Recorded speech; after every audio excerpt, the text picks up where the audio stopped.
Saya ingin menyampaikan mengenai yang berkaitan dengan PPKM tanggal 11 Januari sampai 25 Januari. Kita harus ngomong apa adanya, ini tidak efektif. Formula yang paling efektif untuk menekan penyebaran kasus positif hingga kini memang belum juga ditemukan.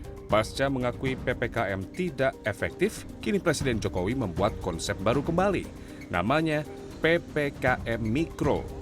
Sejumlah kalangan menilai PPKM Mikro tak akan mengubah pandemi COVID-19 yang tidak terkendali. PPKM Mikro dinilai sebatas melempar kewenangan ke tingkat kelurahan atau desa. Di tingkat mikro, pemerintah akan membuat posko tangguh COVID-19 di tingkat desa dan kelurahan. Posko akan melibatkan aparat Polri dan TNI. Tugasnya meningkatkan kesadaran masyarakat, pelayanan, dan pusat informasi. Organisasi posko ini perlu dibentuk dengan struktur yang sederhana dan menyesuaikan kearifan lokal masing-masing daerah. Staf pengajar Universitas Airlangga Surabaya Ilham Aksanuridro menilai PPKM Mikro tidak akan berdampak besar. Interaksi masyarakat tetap tinggi karena manusia masih bebas lintas wilayah. Menurutku nggak banyak efektif, Mas. Karena apa?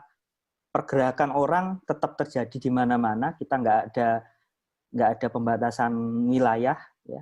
Nggak ada konsep karantina wilayah dari awal, ya. Ya, menurutku sih susah juga. PPKM Mikro dinilai hanya melempar kewenangan penanganan pandemi ke institusi lebih kecil, tingkat desa atau kelurahan. Konsep posko juga bukan hal baru karena sudah dilakukan. Di Surabaya ada konsep kampung tangguh dengan model dan tugas yang sama. Tinggal ada beberapa yang memang harus kita perketat lagi, seperti kemarin hasil rakor tadi malam dengan Pak Menko Marinvest itu agar kita juga buka posko-posko di sekitaran pasar tradisional, karena itu memang titik-titik kerumunan yang paling krusial. Di Jakarta, arahan Presiden direspon pengurus RW 001 Kelurahan Mampang Prapatan, Jakarta Selatan yang masuk dalam zona merah COVID-19. Gugus tugas COVID-19 ini sudah berjalan setiap hari Jumat, ada laporan dari masing-masing ketua RT untuk menyampaikan laporan-laporannya melalui WhatsApp yang ada di kelurahan. Ini sudah berjalan. Pasca dinilai PPKM tidak efektif, Menteri Koordinator Kemaritiman dan Investasi Luhut Binsar Panjaitan mengundang para epidemiolog dan asosiasi dokter untuk melakukan evaluasi.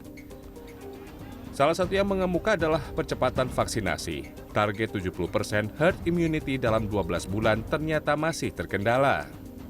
Jadi ini kita percepat semua prosesnya. Dan seperti saya singgung tadi, Jabodetabek ini merupakan satu area yang perlu kita tangani. Begitu Jabodetabek ini tadi bisa melandai, itu kelihatan provinsi-provinsi lain juga melandai. Apakah formula terbaru yang hendak dicoba, PPKM Mikro, akan efektif menekan penyebaran COVID-19?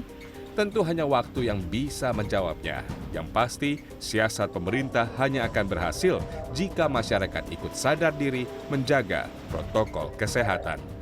Tim Liputan CNN Indonesia.